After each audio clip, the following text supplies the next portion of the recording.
بسم اللہ الرحمن الرحیم رب اشرح لی صدری ویسر لی امری واحلل عقدۃ من لسانی یفقہوا قولی صلی اللہ علی محمد صلی اللہ علیہ وآلہ وسلم۔ تمام معزز ناظرین گرامی السلام علیکم ورحمۃ اللہ وبرکاتہ۔ امید کرتے ہیں کہ آپ سب لوگ خیریت سے ہوں گے۔ تو عزیزان گرامی، آج کا ہمارا موضوع سیدنا سلیمان علیہ نبینا وعلیہ الصلوۃ والسلام کا 33ویں شہر سیدون میں داخل ہونا اور وہاں کے بادشاہ عنکبوت کے ساتھ جنگ ہے۔ عزیزان محترم، تاریخ کے حوالے سے معلوم ہوتا ہے کہ جب سلیمان علیہ نبینا علیہ الصلوۃ والسلام کو ملکہ بلقیس کے معاملے سے فراغت ملی تو سیدنا سلیمان علیہ نبینا علیہ الصلوۃ والسلام نے سمدون جن سے پوچھا کہ اے سمدون، تو نے کسی جزیرے میں کوئی عجیب و غریب چیز دیکھی ہے؟ یہ سن کر وہ بولا کہ اے حضرت، میں نے دیکھی ہے۔ دریائے مغرب میں ایک جزیرہ ہے اور اس میں ایک عظیم و شان شہر ایسا ہے کہ چاروں طرف اس کی دیوار سنگین ہے اور بلندی اس کی 100 گز ہے، اور اس کے اندر 12 برج ہیں اور ہر برج پر ایک علم نصب کیا ہوا ہے، اور اس کے دیوار کے بیچ میں ایک بہت بڑا میدان ہے اور اس میں ایک مکان عالی شان بنا ہوا ہے جس کی بناوٹ سنگ مرمر کی ہے، اور اس پر ایک منارہ بلند ہے۔ اس مینارے پر 2 شیر اور عقاب سونے کے بنے ہوئے ہیں اور اس قسم کی بہت سی صورتیں وہاں موجود ہیں۔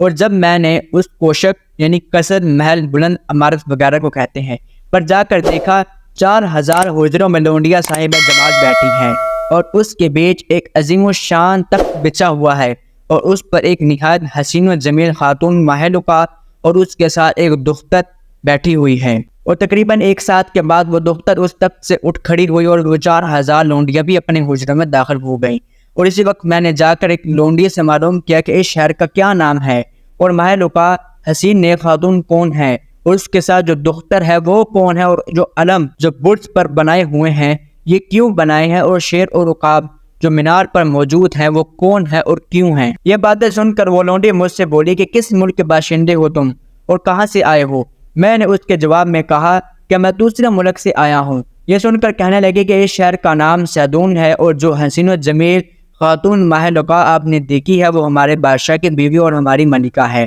اور اس کے ساتھ جو دختر ہے وہ بادشاہ زادی ہے۔ یہ صورتیں طلیسم کی ہیں اور یہ اس لیے بنائی گئی ہیں کہ جب کوئی دشمن اور غنیم کو دیکھیں گے تو آواز دیں گے، پھر اسی وقت ہمارے بادشاہ کو معلوم ہو جائے گا کہ ہمارے ملک پر کوئی دشمن یا غنیم آیا ہے، تو اسی وقت مکمل تیاری کر کے ہم اس کو مار ڈالیں گے۔ اور وہ جو عقاب ہے یہ تو ہمارا دائی ہے، اور جب ہماری عبادت کا وقت ہوتا ہے تو وہ بانگ دیتا ہے، تب ہم سب جا کر بادشاہ وقت کی پوجا کرتے ہیں، اور ہماری عبادت کا یہی طریقہ چلا آ رہا ہے۔ جب کوئی آسامی اور فریادی دونوں میں یعنی خصومت، تناظر، جھگڑا واقعہ ہو جائے تو ان دونوں کو شیروں کے پاس بادشاہ وقت بھیج دیتا ہے، اور جو ناحق پر ہوتا ہے ان کو یہ دونوں شیر پھاڑ ڈالتے ہیں، اور کوئی شخص بھی ان بے راہ نہیں چلتا اور نہ کوئی جھوٹ بولتا ہے۔ جناب، اس کا یہ ماجرا بس سمدون جن سے شہر سیدون کی حقیقت و ماجرا سن کر حضرت سلیمان علیہ نبینا علیہ الصلوۃ والسلام نے اپنے لشکروں کو فرمایا کہ تم لوگ شہر سیدون میں جہاد کو جاؤ، میں بھی تمہارے ہمراہ چلوں گا۔ یہ سنتے ہی تمام جن لوگ معجب حکم سلیمان علیہ نبینا علیہ الصلوۃ والسلام کے تخت پر آپ موجود ہوئے، وہ سلیمان علیہ نبینا علیہ الصلوۃ والسلام نے ہوا کو حکم کیا کہ جلدی سے میرا تخت شہر سیدون میں پہنچا دیا جائے۔ چنانچہ ہوا نے حکم کی تعمیل کی اور جلدی سے سلیمان علیہ نبینا علیہ الصلوۃ والسلام کا تخت شہر سیدون کے قریب پہنچا دیا۔ جب تخت حضرت سلیمان علیہ نبینا علیہ الصلوۃ والسلام کا دور سے دکھائی دیا تو وہ طبل اور علم حضرت سلیمان علیہ نبینا علیہ الصلوۃ والسلام کا تخت دیکھ کر اس مینارے اور برجوں پر سے پکار کر آواز دینے لگے۔ پھر اہل سیدون کو معلوم ہوا کہ ہم پر کوئی غنیم آ رہا ہے، تب تمام اہل شہر اور سپاہی اور تمام لشکر ہتھیاروں کی آراستہ کر کے جنگ کے واسطے اپنے شہر سیدون سے نکلے تو وہ اچانک کیا دیکھتے ہیں کہ ایک جماعت فوج کے تخت پر بیٹھی ہوئی ہوا پر چلی آتی ہے۔ یہ دیکھ کر اہل سیدون بولے کہ ہم نے آج تک کسی بادشاہ کو نہیں دیکھا اور نہ کبھی سنا کہ اس کا لشکر سوار ہو کر ہوا پر چلے، معلوم ہوتا ہے کہ شاید یہ بادشاہ نہایت بزرگ ہیں۔ بس وہ لوگ میدان جنگ میں آ کر کھڑے ہو گئے۔ ادھر حضرت سلیمان علیہ نبینا علیہ الصلوۃ والسلام نے اپنے جنوں سے فرمایا کہ پہلے تم جاؤ ان کافروں سے لڑو۔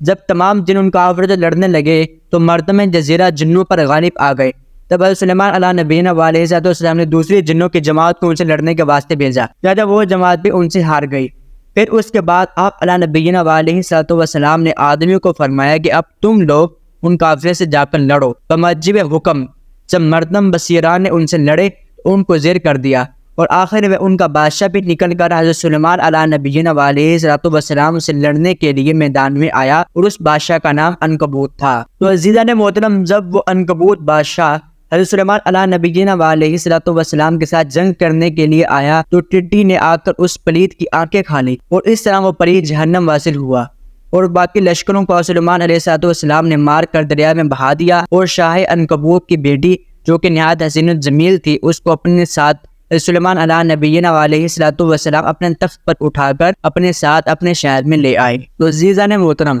بادشاہ عنکبوت کی بیٹی نے بعد میں اسلام قبول کر لیا تھا، مگر اس نے سلیمان علیہ نبینا علیہ الصلوۃ والسلام کے ساتھ غداری کی اور اپنے باپ کی مورتی بنا کر اس کی عبادت کرنا شروع کر دی، جس کی وجہ سے سلیمان علیہ نبینا علیہ الصلوۃ والسلام پر آزمائش نازل ہوئی، اور اسی وقت ایک جن نے آپ علیہ نبینا علیہ الصلوۃ والسلام کی شکل کو اپنا کر، یعنی آپ علیہ نبینا علیہ الصلوۃ والسلام کا ہم شکل بن کر تخت پر جا بیٹھا، اور آپ علیہ نبینا علیہ الصلوۃ والسلام کو ان کی ہی سلطنت سے معزول کر دیا۔ تو انشاءاللہ ہم نیکسٹ پارٹ میں اس کے بارے میں ڈیٹیل میں آپ سے عرض کریں گے۔ تو آپ سب سے گزارش ہے کہ ہمارے چینل کو سبسکرائب بھی کریں اور اس کو شیئر کریں، تاکہ ہماری ویڈیوز آپ تک باوقت پہنچ سکے۔ تب تک کے لیے السلام علیکم ورحمۃ اللہ وبرکاتہ۔